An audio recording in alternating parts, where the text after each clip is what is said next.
বিসমিল্লাহির রহমানির রহিম। আসসালামু আলাইকুম রহমতুল্লাহ। সুপ্রিয় শিক্ষার্থীরা, ক্রিয়েটিভ টিচিং মেথডের পক্ষ থেকে আমি মোহাম্মদ আতিকুল ইসলাম সুমন নিয়ে আসলাম নবম দশম শ্রেণীর অষ্টম অধ্যায়ের বৃত্ত সংক্রান্ত সম্পাদ্য।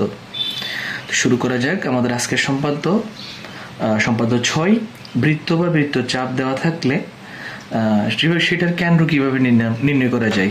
তা আসে না, আমাদের ধরে না পরীক্ষা হলো আমাদেরকে একটা নির্দিষ্ট কি দিল, যে কোনো ব্যাসার্ধে একটা বৃত্ত দিল বা বৃত্তচাপ দিল। তো এই বৃত্তচাপ অথবা বৃত্ত, আমরা পুরো বৃত্তটাই নিই, এটাকে আমাদেরকে কী করতে হবে, কেন্দ্র নির্ধারণ করে দেখাইতে হবে। অনেকে বলবেন হয়তো যে স্যার অলরেডি তো কম্পাস যেখানে ছিল সেটা কেন্দ্রই, তাহলে আবার নতুন করে কেন্দ্র নির্ধারণ করতে হবে কিভাবে। সেটাই আমাকে জ্যামিতিকভাবে এঁকে দেখাতে হবে কিভাবে বৃত্তের কেন্দ্র নির্ধারণ করা যায়। তা আমরা কেন্দ্র নির্ধারণ করা একেবারে সহজ।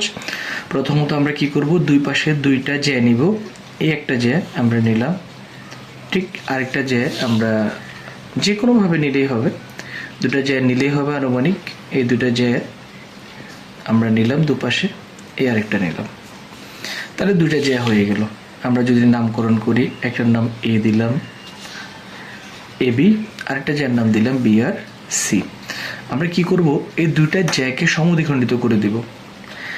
সমদ্বিখণ্ডিত অর্থাৎ এখানে বসিয়ে আমরা সমদ্বিখণ্ডিত রুলস সবাই জানি, অর্ধেকের বেশি নিয়ে কি করব, আমরা অর্ধেকের বেশি নিয়ে আমরা এই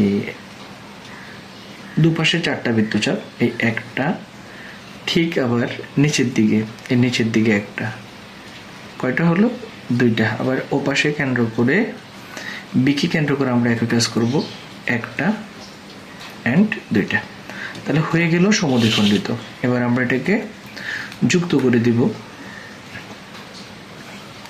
আমরা বসাবো, কলম মার্কার বসিয়ে বা পেন্সিল বসিয়ে আবার টেনে দিলাম, হয়ে গেল এবি রেখা সমদ্বিখণ্ডিত।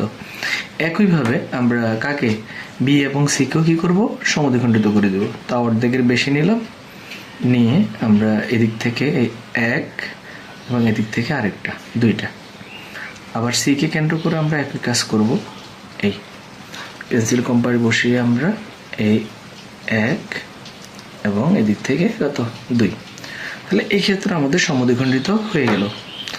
হয়ে যাওয়ার পর আমরা দুটোটা যোগ করব। আবার এই পেন্সিল বসাবো, পেন্সিল বসিয়ে আমরা কানেক্ট করব দুটোটা, এই এই আমাদের দুইটা যে এর সমদ্বিখণ্ড একটা অপরটাকে ও বিন্দুতে কি করে, ছেদ করে।